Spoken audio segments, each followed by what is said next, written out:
Você já parou para refletir sobre os poderosos seres espirituais que povoam não só o reino celestial, e os mistérios que envolvem as Escrituras?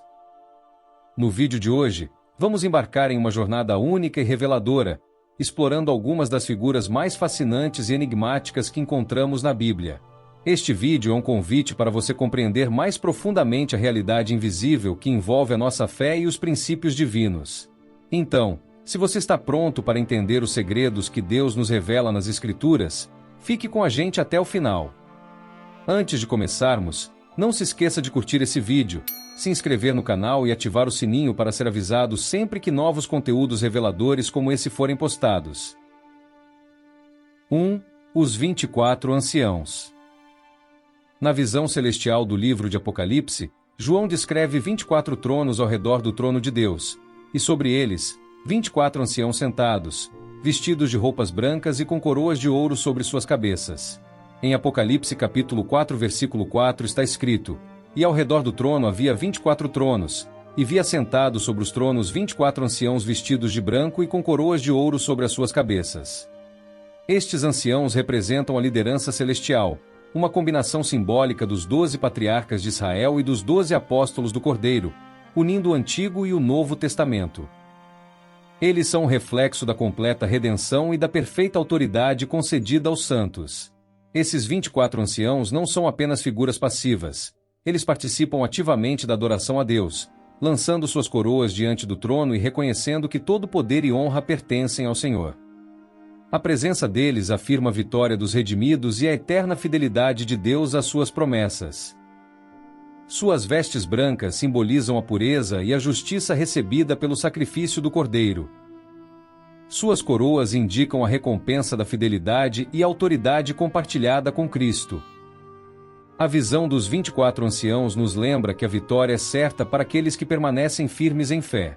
Eles são testemunhas vivas da justiça de Deus e da glorificação dos fiéis. Quando olhamos para eles, somos convidados a nos lembrar de que, embora as batalhas espirituais na terra sejam árduas, a recompensa eterna já está assegurada. O trono de Deus é rodeado por aqueles que venceram, e nós também somos chamados a fazer parte dessa grande assembleia dos vitoriosos. 2. O Behemote. O Behemote é uma criatura misteriosa descrita nas Escrituras como símbolo da força colossal da criação de Deus. Em Jó capítulo 40 versículo 15 ao versículo 24, o Senhor apresenta o Behemote a Jó como exemplo do poder irresistível que só poderia ter sido moldado pelas suas mãos. "Contempla agora o Behemote, que eu fiz contigo, que come erva como o boi. Eis que a sua força está nos seus lombos, e o seu poder nos músculos do seu ventre. Ele endurece a sua cauda como um cedro, os nervos das suas coxas estão entretecidos. Os seus ossos são como tubos de bronze, a sua ossada é como barras de ferro." Esta criatura imensa é descrita como o ápice dos feitos de Deus, uma obra que só o seu Criador pode confrontar. O Behemote simboliza a grandiosidade e a soberania divina, servindo como lembrete da pequenez do ser humano diante da majestade do Altíssimo. Ele habita entre os pântanos e rios, onde nenhuma força humana pode domá-lo. Alguns estudiosos sugerem que o Behemote representa um ser real do passado, enquanto outros veem nele uma representação espiritual da força bruta e incontrolável que Deus mantém sob domínio. Independentemente da interpretação, a presença do Behemote nas Escrituras aponta para a realidade de que há forças no universo que só Deus compreende plenamente e governa com sua autoridade suprema. Ele é um testemunho vivo da grandiosidade do Criador e do mistério que envolve a plenitude da sua criação. 3. O Leviatã. O Leviatã é apresentado nas Escrituras como uma criatura imponente e aterradora, um símbolo do caos que somente Deus pode controlar. Em Jó capítulo 41 versículo 1 ao versículo 34, Deus descreve o Leviatã a Jó com detalhes impressionantes. "Poderás tu pescar o Leviatã com anzol, ou ligar a sua língua com uma corda? Poderás pôr-lhe uma corda no nariz, ou atravessar-lhe a queixada com um gancho?" A descrição continua mostrando um ser coberto por escamas impenetráveis, com respiração que faz sair fogo e fumaça, e cuja mera visão lança terror nos corações. O Leviatã representa uma força que é invencível para qualquer ser humano. Nenhuma arma humana é capaz de feri-lo, e nenhuma estratégia pode capturá-lo. Sua existência proclama a supremacia de Deus sobre todas as forças que poderiam trazer desordem ao mundo. O Salmo capítulo 74 versículo 14 fala de Deus despedaçando as cabeças do Leviatã, enquanto Isaías capítulo 27 versículo 1 profetiza que o Senhor, com sua espada forte e grande, castigará o Leviatã, a serpente veloz e tortuosa. Assim, o Leviatã não é apenas um ser físico, mas também uma representação das forças espirituais do mal que desafiam a ordem divina. Mesmo essas forças, no entanto, estão totalmente submissas à autoridade de Deus. O Leviatã é, portanto, uma poderosa lembrança de que nada pode resistir à vontade do Criador e que o seu domínio é absoluto sobre tudo o que existe. 4. Querubins. Os querubins são seres celestiais descritos nas Escrituras como guardiões da presença de Deus e símbolos da sua majestade e santidade. Desde o livro de Gênesis capítulo 3 versículo 24, onde querubins foram colocados para guardar o caminho da árvore da vida após a queda do homem, até as visões complexas em Ezequiel capítulo 10, eles aparecem como representantes da ordem divina e da pureza celestial. Diferente da imagem popular de anjos delicados, os querubins são retratados como seres poderosos e impressionantes, com múltiplas faces, asas e rodas cheias de olhos, indicando sua percepção e movimento incessante diante de Deus. No livro de Êxodo capítulo 25 versículos 18 a 22, Deus ordena a confecção de 2 querubins de ouro para serem colocados sobre o propiciatório da Arca da Aliança, simbolizando a morada da presença divina no meio do povo de Israel. Os querubins cobriam com suas asas o propiciatório, e ali Deus falava com Moisés, mostrando que eles estavam diretamente ligados à revelação e proteção da glória de Deus. Os querubins também aparecem nas descrições do Templo de Salomão, em 1 Reis capítulo 6 versículo 23, com grandes figuras esculpidas, novamente associando sua imagem à santidade do espaço sagrado. Em Ezequiel capítulo 10, vemos que eles carregam o trono de Deus, movendo-se de acordo com a sua vontade, numa demonstração da ordem e poder que regem os céus. Esses seres representam a pureza inviolável e a vigilância constante em torno da santidade divina. Para os despertos de Deus, os querubins lembram que o acesso à presença de Deus é santo e exige reverência e purificação.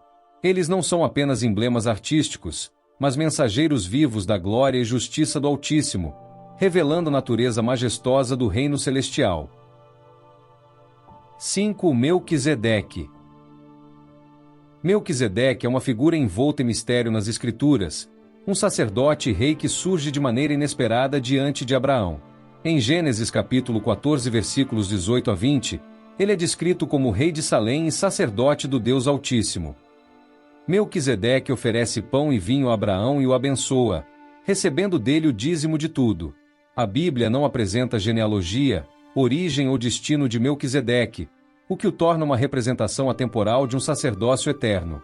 No Salmo capítulo 110 versículo 4, encontramos uma profecia messiânica dizendo: Tu és sacerdote para sempre, segundo a ordem de Melquisedeque.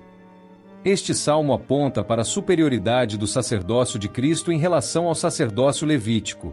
Em Hebreus capítulo 7, o apóstolo reforça essa conexão, explicando que Jesus é sacerdote eterno, não por uma linhagem humana, mas segundo a ordem de Melquisedeque, evidenciando sua perfeição e divindade. Melquisedeque simboliza o elo entre realeza e sacerdócio, antecipando a vinda de Jesus Cristo, que é tanto rei quanto sumo sacerdote. Seu aparecimento revela que Deus já preparava, desde tempos antigos, um plano superior de redenção para a humanidade. Assim, Melquisedeque é mais do que um personagem histórico. Ele é um sinal profético do governo justo e da intercessão eterna de Cristo. Essa figura demonstra que o sacerdócio verdadeiro não depende de genealogia terrestre, mas de um chamado celestial. Ele lembra aos despertos de Deus que nossa autoridade espiritual vem da ligação direta com o Altíssimo, e não das instituições humanas. Melquisedeque nos ensina sobre o mistério da presença de Deus no mundo, guiando silenciosamente a história em direção à redenção final. 6. O Anjo da Morte. O Anjo da Morte é uma figura enigmática presente em diversas tradições espirituais, mas, nas Escrituras, sua atuação revela a seriedade da justiça divina. Ele é muitas vezes visto como um instrumento de Deus para executar julgamentos severos. Um dos relatos mais marcantes ocorre em Êxodo capítulo 12 versículo 29, quando o Senhor envia a morte aos primogênitos do Egito durante a última praga, livrando os filhos de Israel e marcando o início da sua libertação. Este agente celestial não age por vontade própria, mas apenas por ordem do Altíssimo. Em 2 Samuel capítulo 24 versículo 16, vemos o anjo da morte detendo sua mão quando Deus ordena que cesse a praga sobre Jerusalém, mostrando que mesmo em meio à destruição, ele opera segundo a perfeita justiça e misericórdia divinas. Diferente da imagem popular de uma entidade maligna, o anjo da morte é um servo que manifesta o cumprimento de decretos celestiais.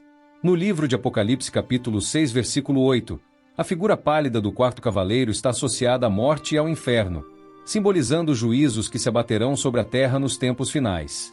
Embora não seja chamado diretamente de anjo da morte, a ideia permanece: emissários celestiais trazendo a justa retribuição aos homens. Para os despertos de Deus, a existência do anjo da morte é um chamado solene à santidade e ao arrependimento. A morte física é apenas uma passagem, mas o julgamento espiritual é eterno. Aqueles que caminham com Deus, lavados e redimidos, não têm o que temer. Como diz em João capítulo 11 versículo 25, Jesus afirmou: Eu sou a ressurreição e a vida. Quem crê em mim, ainda que esteja morto, viverá. O anjo da morte não é um símbolo de terror para os que pertencem a Deus, mas sim um lembrete do poder soberano do Criador sobre a vida e a morte. Ele executa a vontade divina, guardando os limites traçados pelo próprio Deus, que é justo, santo e misericordioso. 7 serafins. Os serafins são seres celestiais de elevada pureza e poder, mencionados nas Escrituras como aqueles que estão mais próximos do trono de Deus. Sua principal descrição encontra-se em Isaías capítulo 6 versículo 2, onde o profeta relata sua visão majestosa. Serafins estavam por cima dele, cada um tinha 6 asas, com 2 cobriam o rosto, com 2 cobriam os pés e com 2 voavam. Esses seres não apenas refletem a glória divina, mas também proclamam incessantemente a santidade do Senhor, dizendo: Santo, Santo, Santo é o Senhor dos exércitos. Toda a terra está cheia da sua glória, conforme Isaías capítulo 6 versículo 3. O nome serafim está ligado à ideia de ardor e fogo, simbolizando a pureza e a intensidade do amor e zelo com que servem a Deus. Seu fogo não é destrutivo, mas purificador, como demonstrado em Isaías capítulo 6 versículo 6, quando um dos serafins voa até Isaías, trazendo uma brasa viva para tocar seus lábios e purificá-lo para o serviço profético.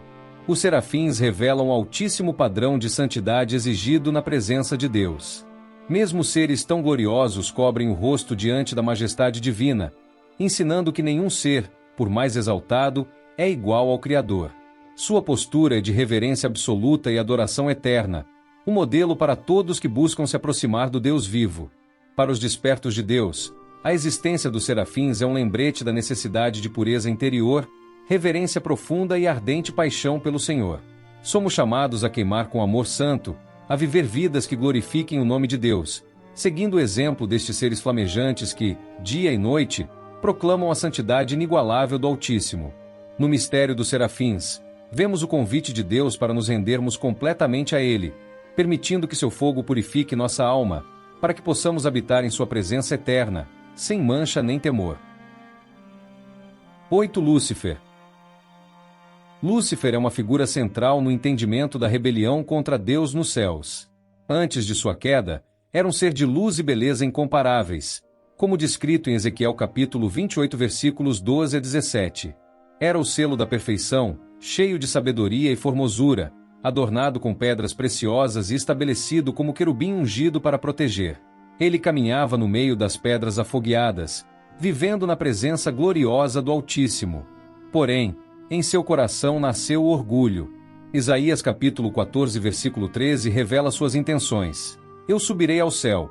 Acima das estrelas de Deus exaltarei o meu trono e me assentarei no monte da congregação, nas extremidades do norte. Lúcifer desejou ser igual a Deus, não satisfeito em refletir a luz divina, mas querendo governar por si mesmo. Sua ambição e corrupção interior o levaram à queda, tornando-se o adversário, conhecido hoje como Satanás. Sua história é um alerta eterno contra o orgulho, a vaidade e o desejo de autoexaltação. A beleza que possuía, o poder e a posição não foram suficientes. A insatisfação plantou a rebelião em seu ser. Apocalipse capítulo 12 versículo 9 descreve sua expulsão dos céus. E foi precipitado o grande dragão, a antiga serpente, chamado o Diabo e Satanás, que engana todo mundo. Ele foi precipitado na terra, e os seus anjos foram lançados com ele. Para os despertos de Deus, a história de Lúcifer serve como um profundo ensinamento sobre a necessidade de humildade, obediência e fidelidade ao Senhor. Mesmo os dons mais grandiosos, sem um coração rendido a Deus, podem levar à ruína. Somos chamados a refletir a glória de Deus, não a buscar nossa própria glória, para permanecermos firmes e fiéis, como luzes que brilham no meio das trevas. 9. Os quatro cavaleiros. Os quatro cavaleiros do Apocalipse são uma das visões mais impactantes descritas em Apocalipse capítulo 6 versículos 1 a 8.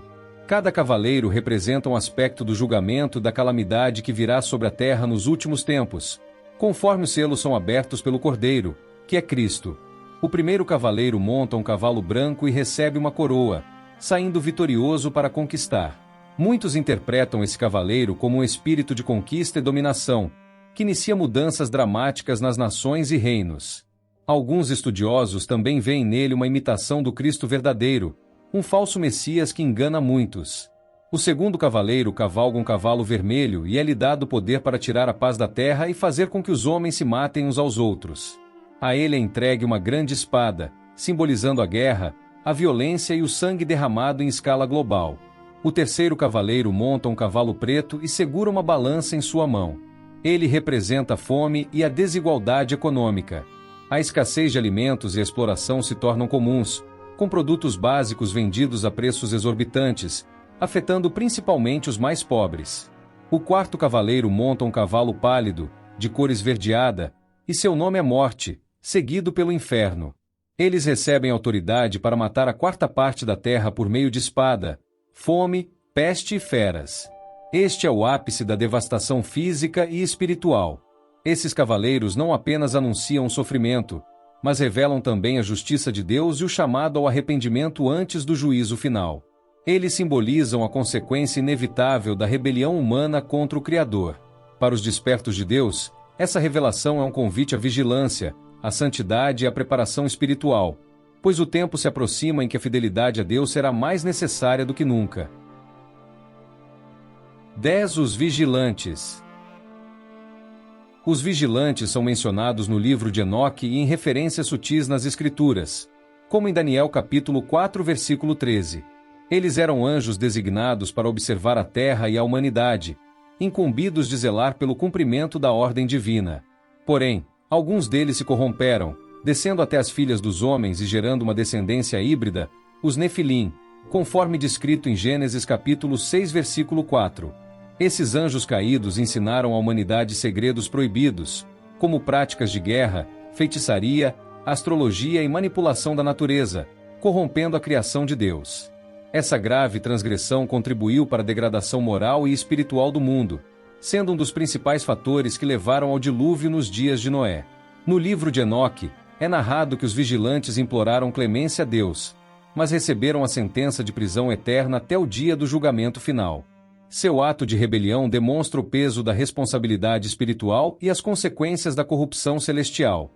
O juízo contra eles reafirma a soberania e a justiça de Deus. Ainda hoje, estudiosos e despertos de Deus veem nos vigilantes um símbolo dos perigos do conhecimento corrompido e do poder utilizado fora da vontade divina. Eles são um lembrete de que há realidades invisíveis influenciando a história humana e que a vigilância espiritual é essencial. Saber discernir os sinais do tempo e se manter fiel ao propósito de Deus é o chamado para aqueles que compreendem a dimensão dessa batalha. Assim, os vigilantes, mesmo em sua queda, nos ensinam sobre a santidade de Deus, a necessidade de pureza e o destino final de toda rebelião contra o Altíssimo. A história deles é um aviso solene e também um encorajamento para que os despertos de Deus permaneçam firmes na luz e na verdade. Ao atravessarmos este caminho de revelações sagradas, observamos a grandiosidade dos mistérios que Deus permitiu que fossem registrados para nossa edificação. Desde os 24 anciãos que rodeiam o trono celestial, passando pelas criaturas míticas como o Behemote e o Leviatã, até as figuras enigmáticas dos querubins e serafins, cada ser aponta para a majestade infinita do Criador. Cada entidade mencionada, cada descrição enigmática, nos ensina que a realidade espiritual é muito mais vasta e complexa do que nossos olhos podem contemplar. Melquisedeque, o anjo da morte, Lúcifer em sua queda, os anjos caídos e os vigilantes são lembretes de que o mundo espiritual envolve escolhas, consequências e redenção. Não fomos chamados apenas para observar essas verdades de longe, mas para compreender que estamos envolvidos em uma batalha espiritual que clama por nossa vigilância, fé e obediência a Deus. Como está escrito em Efésios capítulo 6, versículo 12, porque não temos que lutar contra carne e sangue, e sim contra os principados, contra as potestades, contra os príncipes das trevas deste século, contra as hostes espirituais da maldade, nos lugares celestiais. Que estas reflexões não apenas despertem nossa curiosidade, mas também fortaleçam nossa fé e nos impulsionem a buscar mais profundamente a presença de Deus. Que possamos caminhar com discernimento, revestidos da armadura espiritual, atentos às sutilezas do inimigo, mas principalmente focados na soberania e na glória do nosso Senhor. Ao olharmos para os céus, que possamos lembrar que há uma ordem, uma justiça e uma vitória já decretada. Jesus Cristo, o Cordeiro de Deus, já venceu. Como está escrito em Apocalipse capítulo 5, versículo 5, e disse-me um dos anciãos, não chores, eis aqui o leão da tribo de Judá, a raiz de Davi, que venceu para abrir o livro e desatar os seus 7 selos. A ele seja toda a honra, toda a glória e todo o poder, para todos sempre. Que cada um de nós, despertos de Deus, permaneça firme até o dia glorioso em que todo joelho se dobrará e toda língua confessará que Jesus Cristo, Yeshua é o Senhor. Que esta jornada fortaleça nossa fé, nos lembre da vitória já conquistada por Jesus Cristo, o leão da tribo de Judá. Que nunca percamos de vista que o destino final dos despertos de Deus é a glória eterna ao lado dele. Este não foi apenas um passeio por histórias antigas, mas uma convocação espiritual. Vivemos em dias onde o véu entre o visível e o invisível se torna cada vez mais tênue. As palavras de Efésios capítulo 6, versículo 12 ecoam mais forte. Despertos de Deus, este é o chamado, resistir, vigiar, permanecer em Cristo. Não fomos escolhidos para nos conformar, mas para reinar com Ele. Como diz Apocalipse capítulo 3, versículo 21, ao que vencer, lhe concederei que se assente comigo no meu trono, assim como eu venci e me assentei com meu Pai no seu trono. Que os céus se alegrem e a terra trema, pois o Senhor virá para julgar e restaurar. Que este conhecimento desperte sua fé como fogo vivo. O tempo é agora. A batalha é real. A vitória já é nossa em Cristo. Aleluia!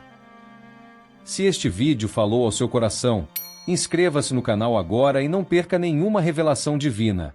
Curta, compartilhe com amigos e ative o sininho para receber as notificações sempre que novos vídeos forem postados. Que a luz de Deus continue guiando sua jornada. Nos vemos no próximo vídeo, com mais sabedoria e fé. Deus abençoe você. Amém.